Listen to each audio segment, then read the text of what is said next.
We had some notable cases when I was in special victims. Some heartbreaking cases. We had a serial rapist who had done a number of rapes, and in one case he hid an apartment, and we had a pretty good idea, which was later borne out, that he was pre-selecting his victims and stalking them to a certain extent. And one night a woman came home, and it totally fit the profile, and this guy was in her apartment. But that night, just by luck, she came home with a friend. They'd gone after work, and her friend came in with her. When there were two people there, this coward fled out the window. About 6 months later, he came back and was waiting for her. And he raped her. And he told her, "You got away from me last time, you're not getting away from me this time." And that was pretty heartbreaking, because, you know, presumably if somehow we had discerned who he was sooner, we could have saved that. We did eventually catch him, and he'll probably never see the light of day again. But it brings home how important what we do really is. And if you do a good job, you really can save people misery that neither they nor you will really ever know of.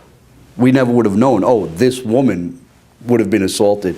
But everybody that we lock up and put away, you're saving somebody some misery.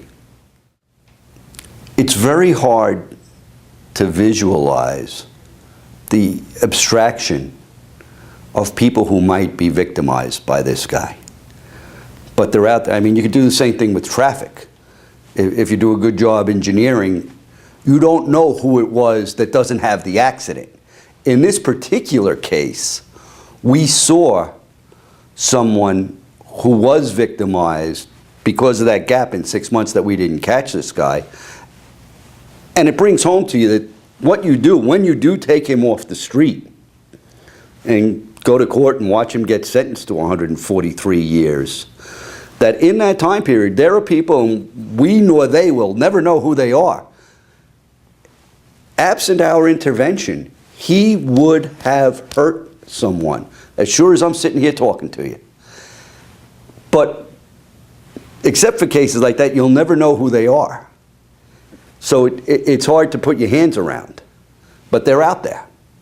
When we do a good job arresting a predator, re-engineering an intersection, educating kids about drugs or drinking and driving, intervening in a domestic violence case, we are saving real people real misery. We are saving people life-changing misery. But sometimes without the face to put to it, you don't know who that is, and only probably God knows who it would have been. But they really are out there. And it's something for young cops to keep in mind.